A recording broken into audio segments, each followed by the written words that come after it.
Um programa de conversas.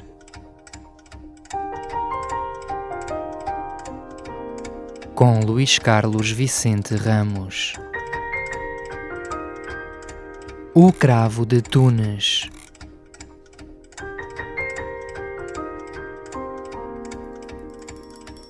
Olá, chamo-me Nero, sou poeta.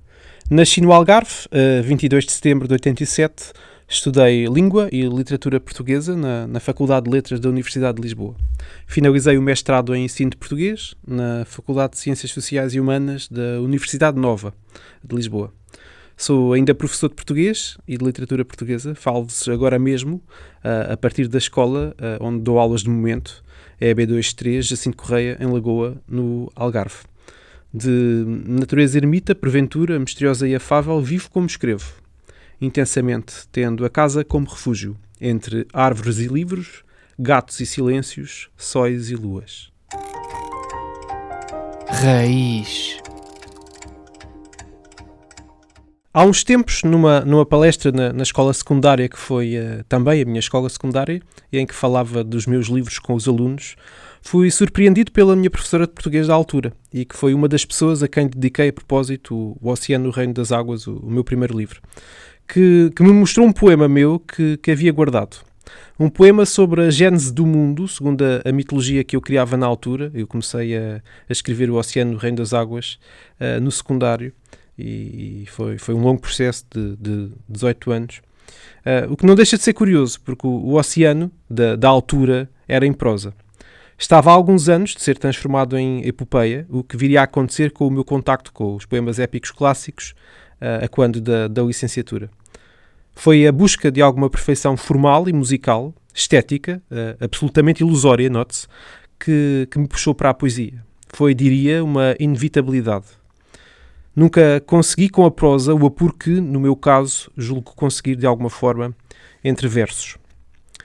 Se o contacto com a música tem muito que ver com a minha passagem pelo conservatório desde criança, o contacto com a palavra, com o virtuosismo da poesia, deu-se sobretudo com o secundário, com as aulas de português. De português A, que eram mais aulas de literatura, entenda-se, do que de português de língua propriamente. Antero, Cesário Verde, Pessoa, foram os grandes influenciadores, ou pelo menos os grandes responsáveis pelo chamamento. O gosto pela poesia, mais antiga, só viria mais tarde. A partir do Oceano, o Reino das Águas, no qual trabalhei, como disse, por 18 anos, a poesia confundiu-se, eu diria, com a minha alma, pelo menos nas formas como se expressa, como se pensa e como se entende. Caule. A poesia é para mim, antes de qualquer outra coisa, uma questão de higiene mental, de meditação. Depois, um momento de sublimação, de criação, de reflexão sobre mim, sobre o mundo e a existência. Tem, portanto, uma importância vital. Fases há na minha vida em que a escrita poética não é tão presente ou tão intensa. Essas fases são também imprescindíveis. Sem vazios e sem silêncios não haverá arte. Mas é só uma questão de tempo. Tudo o que faço no meu dia-a-dia, de alguma forma, ou grande parte do que faço, despacho, digamos assim, para que consiga ter tempo a sós com o computador, com a folha em branco, para que a poesia aconteça. Folha. A escrita acontece maioritariamente no momento a sós. Por muito tempo acontecia apenas na solitude do meu escritório, em frente a uma janela virada a sul. Entretanto, já aconteceu rodeado de mais pessoas, numa biblioteca, num autocarro, mas não são os locais que prefiro. Prefiro a minha casa, o meu escritório, o meu silêncio. E, por vezes, a companhia de um gato.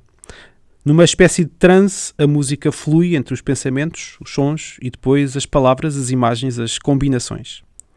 Cada poema é uma escultura. Escrever poemas é esculpir palavras e pensamentos, imagens. Há espontaneidade, mas geralmente é depois sujeita ao julgamento estético, a uma dimensão cerebral que é muito presente naquilo que faço. Há espaço para o sentimento, mas é geralmente articulado com o intelecto. Sou incapaz de dar um poema por terminado sem pensá-lo primeiro, e quase de certeza sem que o altere aqui e ali. Um poema exige destilação. Um bom poema exigirá destilação. O fruto é incerto, a flor é um desejo. A semente e o acto de semear é o que me cabe. Usar o florilégio é quase arrogância, mas há floração comigo mesmo ou não haveria livros. Os livros são um passo, uma determinação, uma convicção ou uma ilusão de que há flor. A flor é importante, a sós comigo, para que me sinta cumprido. Cumprido de alguma forma. Sou um otimista insuperável, ou pelo menos tenho sido. Sou solar, tenho esperança e alimento alguma autoestima, talvez de flores, mas é isso ou a desgraça. Viver a desgraça seria um desperdício, tendo a oportunidade e o privilégio de viver a graça. Primeiro, geralmente, surge-me um título, uma palavra, um título, uma imagem, um tema, um conceito, uma cor ou uma paleta de cores. Sei que quero escrever um livro por ali. Depois arranjo o intervalo de tempo. No intervalo de tempo surgem os primeiros poemas e uns puxam os outros. Serei arquiteto, esboço o esqueleto do que poderá ser o livro. Dou carne aos ossos. Gosto de controlar todo o processo, até à paginação, à capa, à forma e às vestes de cada poema, e de o levar aos leitores, a quem me segue e se entusiasma com o que escrevo. Neles, sim, as flores. E, por vezes, os frutos. Pétala. O meu espírito criativo revelou-se cedo. Escrevo histórias desde criança. Aos 15 anos, entreguei-me a uma só história. Desenvolvia, aprofundei-a e maturei-a por 18 anos, como disse, criando um universo próprio. Escrevia, reescrevia e reescrevi-me até que me rendi. Falo-vos do Oceano, o Reino das Águas, um poema híbrido que arrisca o cruzamento, tanto quanto sei, e à época inédito, para a epopeia de influência clássica e neoclássica e a alta fantasia moderna. É o meu primeiro livro, publicado em 2021. Ler-vos-ei agora de seguida o primeiro canto do primeiro círculo. Com a onda a maré vem e se perpetua, o mar purgando antes da lua. Consigo o sal, a espuma e a voz imensa, e essa vontade nunca tensa, de ao alto céu cantar e à terra, onde sempre vive aquele que erra, o poder do belo e do perfeito, que a todos deslumbra com efeito. Num fascinante murmurar de acalmia, já longe os pássaros e o dia, do mundo a abóbada se enche com o morno bafo e a luz purpúrea. Cintilam as primeiras estrelas, tão distantes, nesse brilho que rareia, e na praia o homem tudo contempla, com os pés enterrados na areia. Inspira e expira, se esvazia e se apazigua, até que o vê, fulgurante, se lhe aproximando cativante, o azulado clarão vindo do fundo. De mente sem peso, tornada vazia como a maré, ao mar se entrega, ao encontro da luz. É a hora do chamamento, da pérola e da concha, da onda e do abraço do mar. É a hora do futuro, da grã mudança que o atrai e lhe dá esperança e que o há de salvar. O círculo se aperta. O segredo se escuta e a fala arguta e o rito se dá sem qualquer luta. Uma estrela cai. Aos pés o azulado brilho lhe para, tão coruscante. As mãos o homem lhe lança e o recolhe e logo o clarão se enfraquece. Revela-se-lhe o antigo búzio, sagrado e misterioso, e assim se questiona. Que lugar é o meu? À terra pertenço, ao mar ou ao distante céu? De repente, a concha se irradia. Um grito sem eco, um tempo sem tempo, larga o homem, para trás caindo, confuso e cego, e assim escuta. Vem. Na dificuldade, os olhos abrindo, depressa se apercebe. 5 vezes o búzio recuara e 5 vezes mais forte o brilho lhe ficara. Sobre ele e pela luz iluminado, o feminino ser, poderoso e transcendente, com o búzio entre os dedos. Assim lhe fala a Laia, deusa de todas as águas. Vem, ó predestinado, pois por ti o perfeito mundo espera e desespera. Dá-me a tua mão, dá-te inteiro. Ora é a tua hora e a nossa da verdade.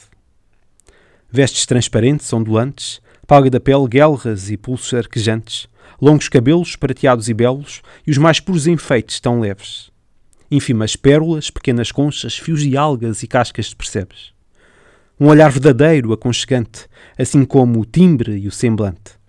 Estende-lhe as mãos o homem, obediente, e é-lhe o toque, suficiente.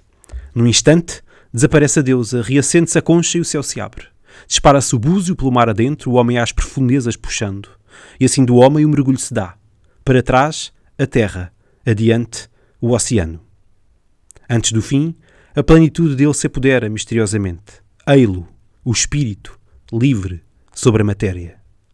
Sublimes cânticos ressoam e arrepiam. O distante luar, que as águas invade e abençoa, é a sua última visão. Quebra-se o búzio contra os rochedos e em 1000 partes se fragmenta. Pressiona-o a água que o engole. Salgado está o ritual como esperado. Ao mar, o que é do mar. E assim prossegue a eterna dança das ondas. Em 2023 publiquei Telúria, um poemário enraizado em memórias e referências autobiográficas que, simulando o meu percurso de vida, viaja do esplendor bucólico ao sepulcro citadino, acabando por regressar ao âmago da natureza como via inevitável para o apaziguamento cósmico e para a transcendência. Telúria inaugura aquela que designei por Trilogia do Espírito, um tríptico informal cujo segundo tomo será lançado dentro de poucas semanas e que se chamará, como falarei adiante, Akbar, lunário poético de uma alma ainda árabe. Ler-vos-ei agora um dos poemas do Telúria.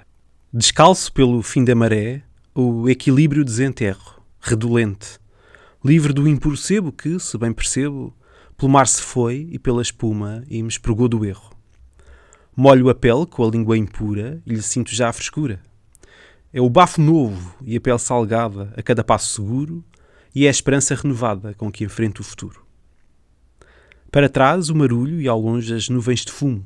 Morre o sujo barulho e das canoras aves o prumo. Caem as penas perdendo e as asas, ó desgraças. E partem os bicos, os tenros ossos, não há poços e a sede que os seca ao alto sol esvoaça e se vende e a pele lhes resseca e a tristura só então se entende. Ó agrura, e eu caminho, suada aos campos de linho, suja-me o mole limo e a argila que me molda o destino. Lava-me a salobra água que escasseia, ó fé vem e preia, e as camadas de pó como escamas se me endurecem, desfazem-se e perdem-se, acariciam umas fofas ervas. Mas há morte no chão e no ar. Esventra-me o respirar. Seguirei o humano. Nenhum fogo apaga um oceano. Do início da invasão árabe, em 711, à atualidade, passaram, contam os calendários, mais de 700 anos. Os vestígios da presença e influência destes povos são, contudo, mais do que muitos. Das pedras que pisaram e edificaram, às línguas que ainda hoje proliferam e que, para todos os efeitos, eternizam a sua herança pela Península Ibérica e muito além dela. Só no português, mais de 18.000 vocábulos poderão ter origem árabe. É o que nos adiantou o arabista Adalberto Alves, talvez num impulso por vezes especulativo, mas que merecerá toda a nossa atenção. Talvez tenha o português herdado cerca de 10.000 vocábulos. Não sei, estudam-se ainda as palavras que daí vieram. Não espanta, portanto, que também a literatura assuma e reclame legitimamente essa ascendência. Dizia Fernando Pessoa que a alma árabe é o fundo da alma portuguesa. Adalberto Alves repercute depois: o meu coração é árabe. Perpetuando a mesma linhagem, canto neste Akbar: há um árabe vivo dentro de mim ainda. A que nos versos seguintes acrescento, embebido no ateísmo místico que não raras vezes me caracteriza: um ou mais. Escuto-os quando segue o passeio e dos caminhos para Meca nem vereda. Há em Akbar, maior em árabe, adjetivo que medirá a escala transcendente de Deus, a assunção inequívoca desta herança, mas há mais. Há a viagem às origens do islamismo, desde cedo empenhada em não confundir necessariamente o que é da religião com o que é da cultura e em não reduzir os árabes aos praticantes do Islão. Inspirado nas fases da lua, o demorado subtítulo Lunário Poético de uma Alma Ainda Árabe é, propositadamente, mais elucidativo do que o próprio título, divido a obra em 4 partes. Busco pela origem e expansão da fé muçulmana, numa toada simbólica e mística, em quarto crescente. Celebro com fervor popular a expansão árabe pela Ibéria, em plenilúnio. Recupero o tom épico, recriando episódios históricos da queda em quarto minguante. Proponho, em quiasmo, o diálogo e o silêncio como instrumentos essenciais ao perdão, ao convívio e à tolerância, de que se farão as luas novas de qualquer idade. Espécie de almanaque espiritual, Akbar alinha ainda o corpo baço das suas páginas com o tempo e o fulgor das suas constelações poéticas, lapidando influências do sufismo em 4 interstícios que antecedem ou sucedem cada lunação: abluções, noites sibilantes, jejuns e meditações. Um outro, nuclear e fiel ao palíndromo do título, Ovo, faz acompanhar de uma belíssima ilustração em espelho e a esferográfica com inspiração árabe, assinada pelo artista jeresiano Miguel de Sousa. De arquitetura tecelante, de padrões, simetrias, detalhes e leituras inesgotáveis, talvez, a acabar lunário poético de uma alma ainda árabe, é dedicado à luz e sombras da cidade de Silves, de onde sou natural, cidade onde cresci e na qual estudei em adolescente. Conflui tradição e modernidade, e nelas a interioridade de cada um e a infinitude que, a existir, gravitará somente entre a memória e os astros, onde se dirimirão quaisquer questões religiosas ou culturais. Ler-vos-ei agora, em primeira mão, um dos poemas deste meu novo livro, Akbar, Lunário Poético de uma Alma Ainda Árabe. Chama-se Sétima Ablução. Dos mares rastejantes só o rigor se perdeu, pela horta, na simetria das incertezas, de quem, no embalo das árvores, terá bebido a sede à sombra inteira das nuvens, meditando insultos, invectivas, lances inteiros de palavras, do cubo sangrando poemas pendurados, jorrando o suco, a fé, eloquentemente, provando da humildade pelos oráculos, afogados nas cisternas como pães, atirados mornos às osgas e aos cães. Uma só folha de papel, por costume, mais mentiras embebe do que o vinho, fazendo-se, no pináculo dos alarifes, sorvo de todos os cânticos do anoitecer. Escrevo-me, pois, num lunário perpétuo, sóbrio a sílabas amputadas ao periósteo, porque, repetidamente, toco cada pedra e sei. Há um árabe vivo dentro de mim ainda, um ou mais. Escuto-os quando cego passeio e dos caminhos para Meca nem vereda. Dores tenho, não só minhas, e partilho-as, porque sofreria em silêncio, sendo-me pelos rios da alma que do rosto te afluem, acendendo contra os mouros arco-íris, do coágulo à verdade indecifrável do silêncio, da palma, do osso ou do couro estirpado, à inexatidão das representações indisputáveis e das súplicas, serzidas à lã dos dias. Esses, impreteríveis à memória auspiciosa dos tambores furados, das torres derruídas, dos incêndios eternos apagados num só pé, cinzados da algaravia todos os excedentes. Nas marés da morte, a lembrança contrai-se. O espírito, incapaz de renunciá-la, descobre. O que foi e o que há de ser é sempre maior. Ignorá-lo é erro de quem se não pertence. A salvo das raízes do vento, da pulcritude, entre as quais bailarão e membros as mãos, segurando o ílio e as vestes apodrecidas, tuteando as decantações alheias da alma e pulsando o coração arrancado à terra, confundem-se, equânimes e sem remorsos, o orco dos incrédulos e o dos vergados sobre si próprios. Expandir-se-á o que é do chão para cima, os beijos, sustentáculos da existência. Antes deles, a voz que emudeceu poemas na claridade frágil dos séculos pulsantes, na ausência dos relâmpagos feitos templos, nos deslizes irrepetíveis da carne para o mel. Morresse a esperança na cicatriz que aflora do ovo, por fim, a espessura do verbo. Somos, também, o que se quer negar. Revive apenas o que não quer morrer. Semente. Tenho lançado os meus livros com um intervalo de 2 anos. Este intervalo entre publicações tem-me sido benéfico, tanto no sentido de não ceder a eventuais deslumbres e de manter os pés assentes na terra, quanto no sentido de maturar cada livro, cada repento. Imagino que nem sempre será este o intervalo. Tenho os meus próximos 15 a 20 anos de publicações todos planeados na minha cabeça. 10 a 12 dos quais já escritos. Faltará reescrever, polir naturalmente, mas tenho na gaveta vários livros que, havendo saúde, acontecerão. Com títulos, ordem de publicação, conceitos e até de capa. Já falei subejamente deste mais recente Akbar, que lanço dentro de poucas semanas. Akbar, Lunário Poético de uma Alma Ainda Árabe. E já agora aproveito a todos os que me escutam, poderão acompanhar a campanha de lançamento do livro, tanto no meu site quanto nas minhas redes sociais. Posso avançar que este próximo ou melhor, o próximo depois deste Akbar, encerrará então a trilogia do Espírito e viajará até à Amazónia e à cosmogonia Tupi-Guarani. Para já não posso dizer muito mais. Sou muito supersticioso com estas coisas. Acredito que haverá um poema que alastra de livro para livro, completando uma espécie de círculo. Todavia, será muito cedo para falar desse horizonte ou dessa ambição.